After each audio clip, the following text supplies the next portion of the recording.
Capture the passion. Welcome to Capture the Passion, Season 2, Episode 3.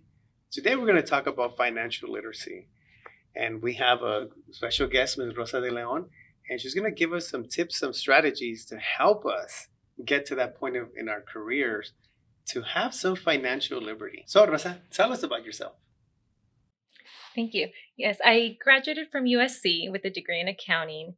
I went into public accounting shortly after that, and I focused mostly on nonprofit organizations. I'm currently switched a little to technology company, which is where I'm currently at. So, let's get right to it. Are credit cards bad?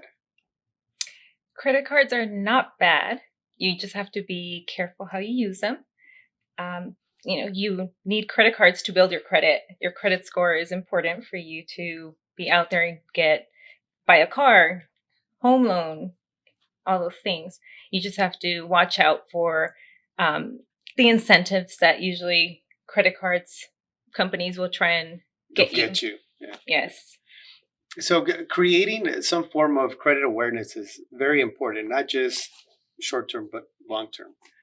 So let's go back in time. I'm a community college student. I have a part time job, probably not taking me anywhere, but just giving me enough to put gas in my car, go out with friends a couple of times, but not really have that enough money or funds. What would be the best way to avoid these gimmicks that they have? Like going to Target, it's, oh, do you want to save X amount of money? Oh yeah, of course. What do I got to do? Oh, just apply for this credit card, and if you get it, you're going to save money. How can I avoid being suckered into those things? Well, you have to think about what it is that they're offering you.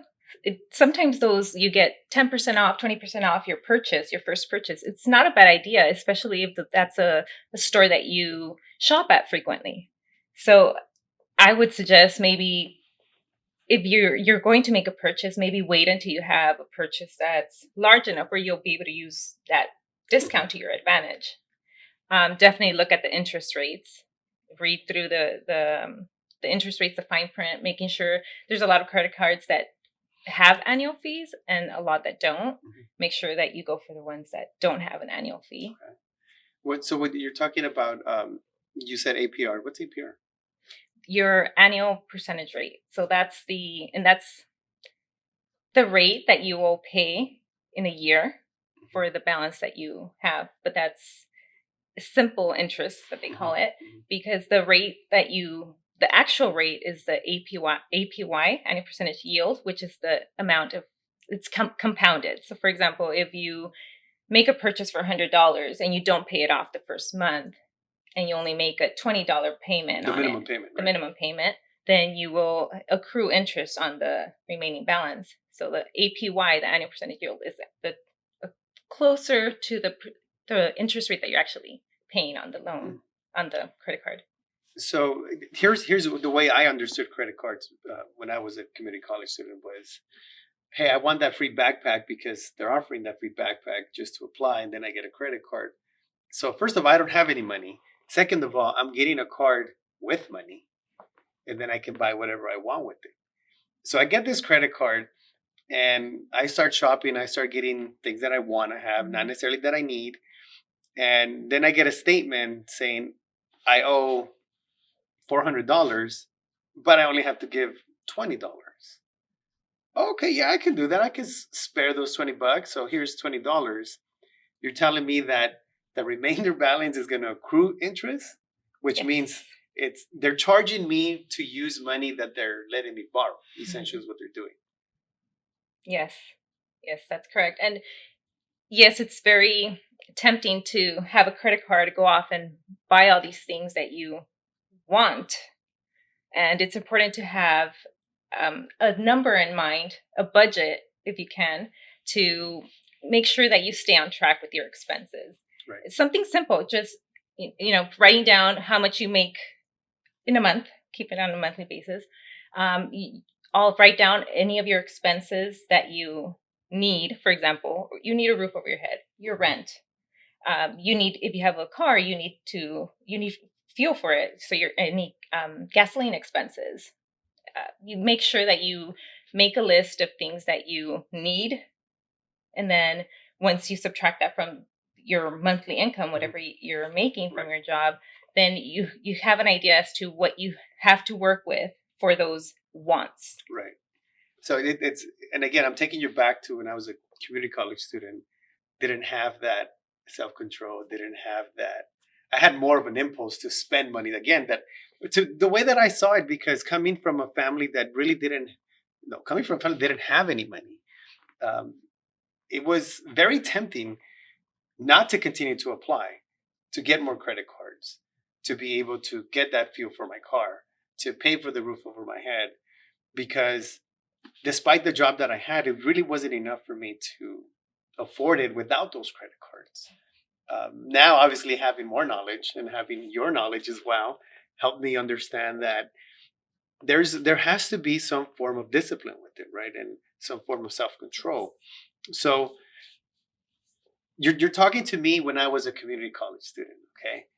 Again, I don't have that big of a budget. I don't have a career, a job, I should say, that's giving me enough money to pay them off, but I need them, especially in the current time that we're living. Gas prices are ridiculous. Rent is it's obscene. So how can you help? What advice can you give me, or what tips can you give me to help me stay on track, not to overspend, not to spend over my means? Well, again, credit cards are not bad. It's a way that's going to help you build your credit. And it's important that when, if you do have a credit card, you make that minimum monthly payment. You don't want any late payments, Right. because late payments will affect your credit score. And usually, credit cards, if you miss a payment, it's usually about 30 days that you get before it gets reported, and it'll affect your score. So if Mhm. you remember, we all get busy, we forget payment. Make it as soon as you remember, and it's important to make at least that minimum payment. Mhm. Especially there's credit cards that have offer you cash back. Right. That's in a way you Costco. can see it. Costco, yes, you can see it as free money. Yeah. Um, you can use that card to make all your Mhm. purchases, build on that free money that they give you. Gas purchases, like you mentioned, gas is expensive. A lot of them have 3%. Some might even have a 4% on just gasoline alone. Mhm. Um, you use it, you pay it off, try to make your minimum monthly payment at least, because like you mentioned earlier, if you don't pay it off, you accrue interest on that remaining Right. balance. So you want to make sure that you try and pay what you can Mhm. to get rid of that debt. Ideally, in a perfect world, if you have the funds available, then it would be great to purchase everything through a credit card and make sure that using that budget that you stay on track. You keep everything, you keep a record of everything that you're spending so that you're able to hopefully pay it off within those 30 days, because that's another beauty of credit cards where um, you pay for it now, usually 30-day billing cycle. So Mhm. you have a little leeway there before you have to make your payment. Right. Okay. So now let's go into. I transfer out of the community college, get a better job. I'm getting more income. I'm able to manage my money just a little bit better. And you hit it right now when you said uh, you have that leeway, right? Uh, Making a purchase now, I have 30 days to pay it off. Mhm. And let's just happen to say that I have enough money to pay off the credit card, the purchase that I'm making on those 30 days. And I'm looking for the ideal credit card. You mentioned cashback. How do those work? For every purchase that you make, you get a certain percentage back. It can vary. For just regular purchases, you might get 1%. For restaurant purchases, for food, which we all need to eat, Mhm. you might get 2%, gasoline 3%. So it varies depending on the credit card. Right. Okay, good. So there's I'm spending money, but I'm also going to get money back, and those are the ones that you should look for. Do they have a specific gimmick that we should be looking for? Are they just known as cashback? Cashback, there's others that offer other incentives. Some of them might offer mileage, Mhm. like travel points that you can redeem if you're a frequent flyer. Maybe once you have you have you're stable and you have a job and you like to travel, if that's something you plan to do, then you can use one of those credit cards to save for your next vacation. Because if you're using them appropriately, like the way you're suggesting, then obviously all these things can give you some of that money back or miles back that you're able to take advantage of, and that's up to you how you spend it, right? Yes, that money. The credit card might have stipulations as far as how, like, if you have to use it. You mentioned Costco. Like, if you have to use it with them Okay. Okay. for future purchases. Right. But there's always, if you read through your contract, it'll say there, or even on your check when you receive your check, It tells you. your cash back. Yeah. Okay. It'll tell you. So now let's say, you know what, I finished my bachelor's degree. I'm working well to pay off my debt. And now I want to pursue something more. I want to pursue something more. I want to get a credential or maybe even get a master's degree. And it means that I have to be back in a very, very constrained budget. But I really want to take that next step in my career. And the only way of doing it is through student loans. Should I get a student loan or should I stay away from it? Student loans, there's nothing wrong with that. You're investing in yourself, and that's something that you'll get back in the future because you're investing in your education. You'll be better prepared for the workforce.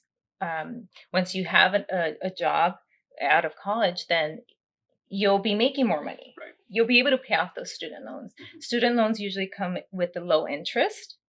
And they're usually, after you graduate, you have a grace period. I think it's something around 6 months before you have to start making payments on them. So they don't have to. I get a student loan today. I don't have to start paying them 30 days later. No, you have, as long as you're in school, working on yourself to better yourself and have a better future.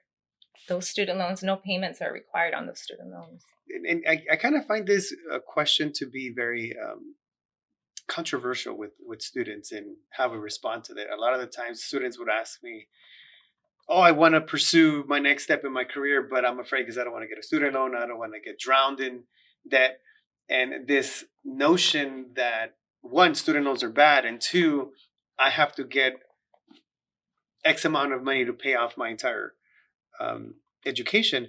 Student loan, let's say I only want half of it. I only need 50% of my tuition to be covered because I'm going to get an internship and they're going to pay 50%. So a student loan doesn't have to be 100% covered. You pretty much have the advantage to say how much you need and how much you want. You can take out only what you need. You don't want to go and take out more because then you might be tempted to just use that money for other things that you don't want to drown yourself in debt later, because then once you have to pay it back. Right. It could have been less had you used it strictly for your education. Strictly for education. And another thing about student loans is that there's different programs, especially right now with the current administration, in forgiveness. And that's another controversial topic about student loan forgiveness. But it's important for us to understand that, like you said, it's an investment in ourselves. Mm-hmm. It's an investment that's going to help us or propel us to the next step in our career, whether it be leadership role, whether it be more financial resources available to you. But there's nothing wrong with investing in yourself, because if you think about it, and from your financial perspective, when I'm using my credit cards to buy shoes, to buy clothes, to buy a car, to buy whatever it is, I'm pretty much investing in myself, right?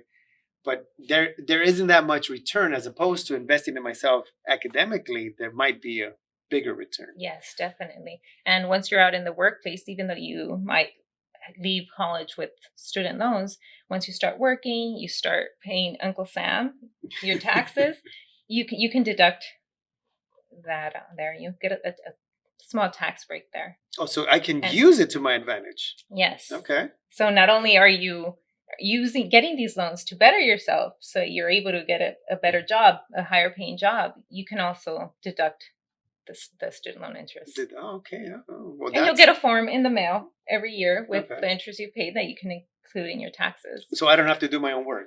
No, it'll come in a form with a little box there, where you can report it, take it to your Okay. tax person, and Pretty much all done for me. all done for you. And the reason why I ask you this is because I think back to my parents, and again, growing up in an impoverished family where every nickel that came in, that nickel was spent into something that we needed, not necessarily that we wanted, but more of the need. Um, it's important to acknowledge that my parents didn't have any financial literacy. To them, if there was any extra money, it was going under the mattress, or my mom was tucking it under her shirt, and that was her safe space. Um, what would be a good tip to have? Let's say, you know what, I have a couple of dollars extra. Where would be the best place to put them so that money can work for me? Well, you definitely want to have your, like you said, have your money working for you. If you have a little extra cash, you can open a savings account where you can get interest on it. Um, So this interest, instead of me paying interest, is paying to me. the Okay. bank, whatever Okay. financial institution you go to, they would be paying you for holding that money for you. Mhm. So every month you'd be getting a small, depending on your balance. Mhm. There's different options. You can open a savings account depending on how much it is. You can also open a certificate of deposit, CD. Mhm. That money you wouldn't be able to touch depending on how long the term is. If you want to put it in there for 6 months, then you can't touch it for 6 months, but you'd be earning interest on your money. If you're employed and your employer offers a retirement plan, whether it's a 401k or a 403b, you can put that money there. And it'd be perfect if your employer matches your contribution, meaning if you, from every paycheck, you decide to put in $100, this is money that we set aside for you for retirement age. Then your employer matches it. Some employers match 3%, 8%, depending on what it is. That's free money there. Okay. And your employers would require you, it's called a vesting period. So for you to be employed with them for a certain amount of years before the money that they've contributed would be yours. Okay. But in the meantime, whatever they do contribute and wherever you have it invested, it's earning interest. It's earning money for you to enjoy later on. Later in life. And I was gonna go to that route. I'm glad that you brought it up. So now I got my graduate degree. I got my credential. Have a very sound profession. My career's really going in the direction that I wanted. I'm paying off my credit cards. Everything's good. And I have some extra money to put away. You talked about the different types of retirement plans. What should I be looking for? Because the way that I see it is like, do I really want to put that money away for years later to enjoy later when I kind of want to enjoy it now? I mean, I want to go to Starbucks every morning and buy my latte. I don't drink coffee, so I wouldn't know what the terminology is, but I want to enjoy my coffee, my juice, whatever it is. I'd rather do that because I'm going to get that gratification now as opposed to putting it away and then enjoying it later. Is there a difference? Well, if you think about it, you mentioned getting your daily coffee. Prices maybe, let's just say $5 Okay. for a cup of coffee. $5 if you're getting it Monday through Friday, that's $25 a week, 4 weeks in a month. That's $100 a month times 12 months in a year. You're talking what, $1,200 in a year that you're Oh, wow. spending only on coffee.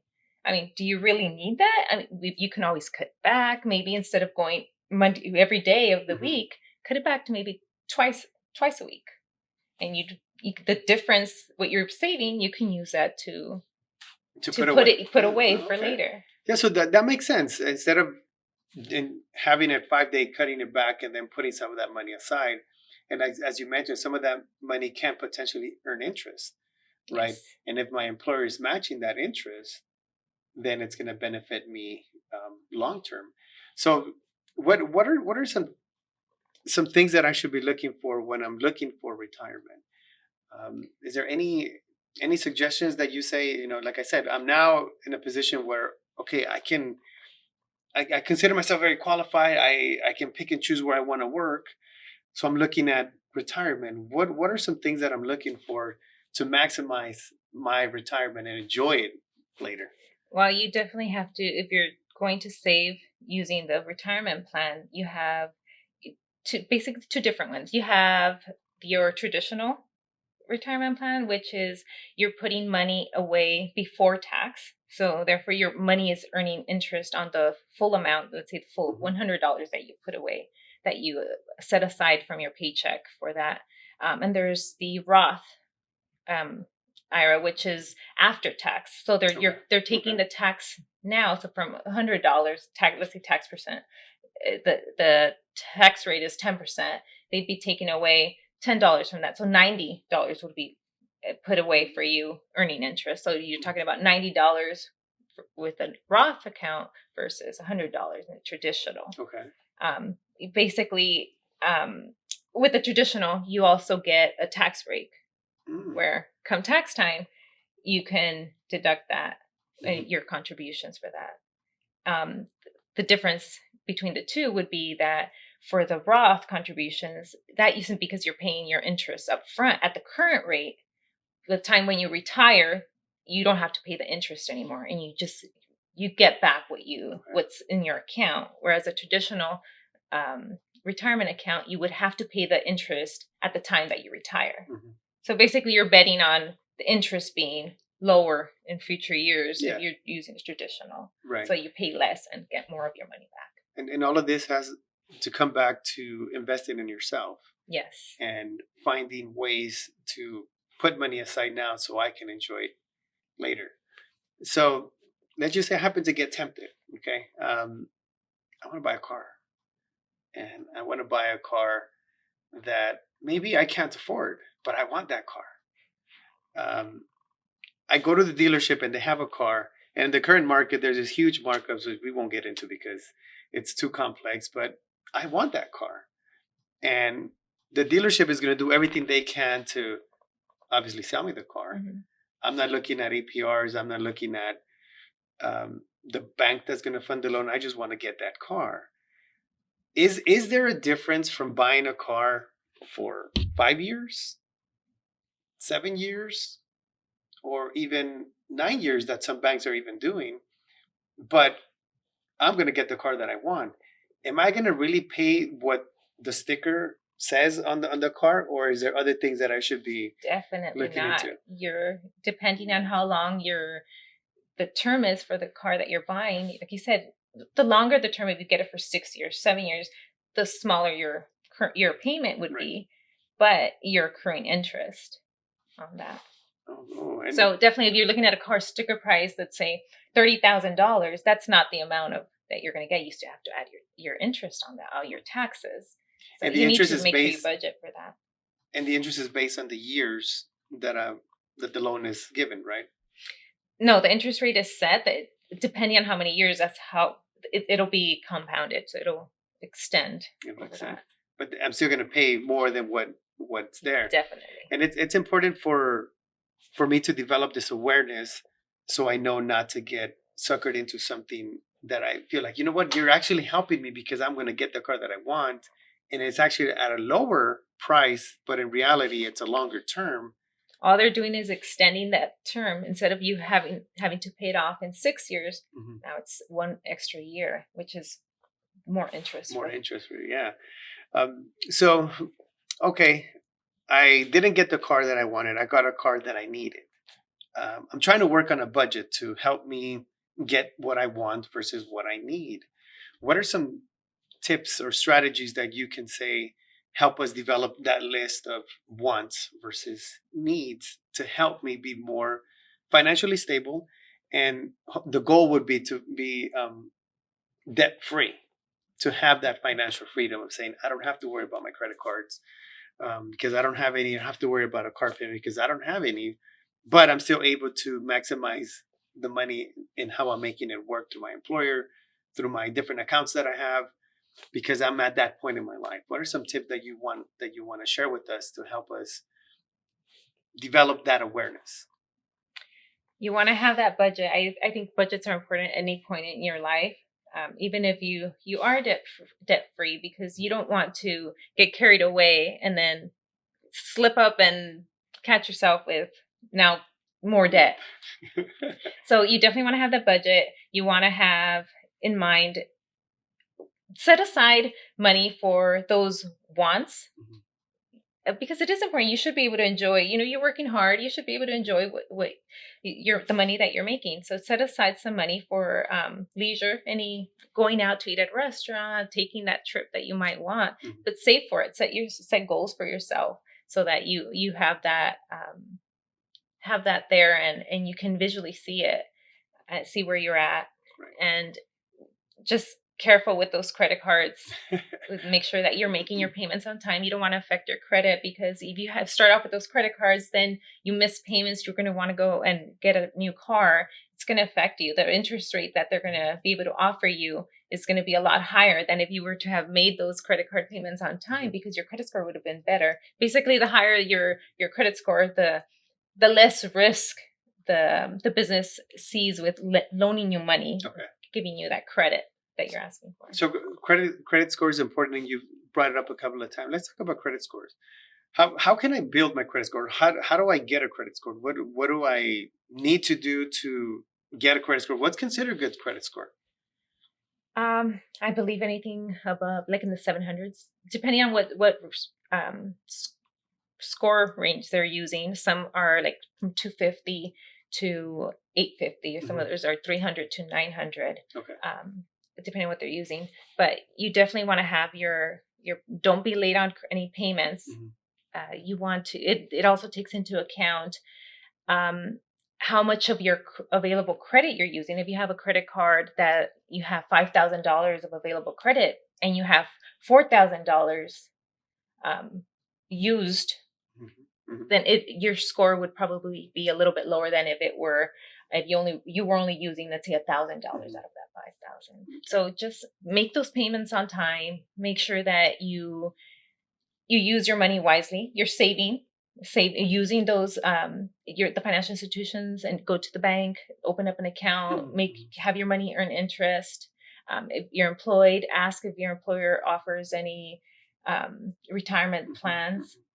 So I want to open up a bank account? What do I need? Just pick a bank and go. Is there any banks that I want to stay away from? Are there banks that might help my money work better? Usually you'll find that credit unions have usually offer their members a little bit of higher interest rate on their accounts. You can always go online and look at their rates, and take a look there and see which one works better for you. Okay. So getting real quick back to the credit score. Credit score is pretty much based on the way you're describing it. Is it more like I'm building reputation so you can trust me to pay that money back to you? Basically, yes. Right.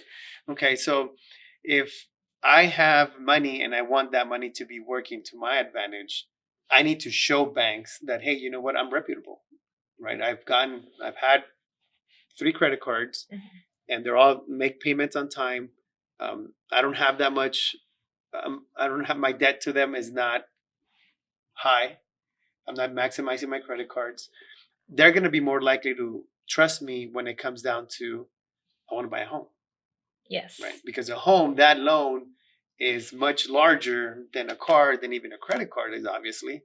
So for me to get to that point, like you're saying, my credit score needs to be reputable. And is there anywhere where I can check my credit score? Because I've heard that they're pretty pricey to check. No, those are free. You can get your credit score checked for free once a year. Usually, whoever you bank with, if you go on your phone, you have the banking app. You can. I'm pretty sure there should be a place there for your FICO score. You click on that, it'll right away give you your score, and it'll give you information as to why your score is what it is.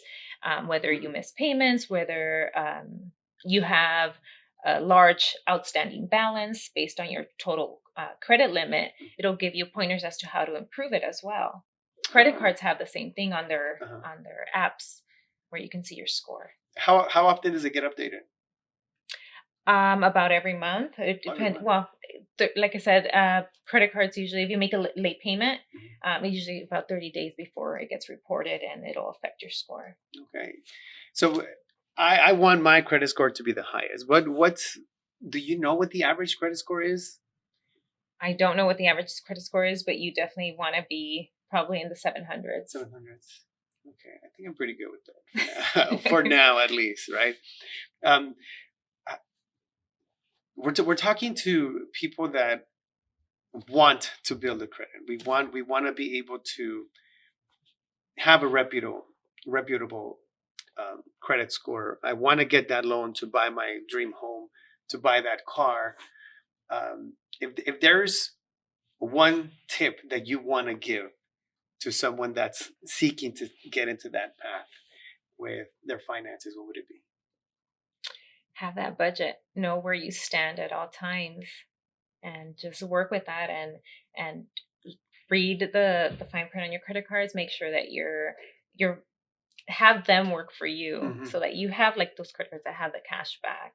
That's your free money. You can use that as your leisure money to go Hmm. get yourself that coffee that you want. Yeah, yeah, that's true. And never thought about it that way, into having the credit cards, the banks work for me, because essentially that's my money that I'm putting in there that they're probably lending to someone else, and then they're working their way to continue to build their Yes. financial institute. Um, I'm grateful to have you help me with my finances, and it's important for people to know that people do exist that understand finances. It's not a taboo subject to talk about. It's something that we have to be willing to talk about it to get that knowledge to help us understand. Yes. So, how do we seek this advice from you? Are you you're a certified public accountant, a CPA? You have this knowledge. Can I come to you and just ask you for some financial advice free, or? Yes, definitely. Feel free to. Yeah, feel free to do that. Thank you so much for your time. I really appreciate your knowledge, appreciate your wisdom, and hopefully this podcast reaches out to many of us that are dealing with some form of financial conflict, and we want to get to that point. Thank you very much for your time. Thank you for having me. Capture the passion.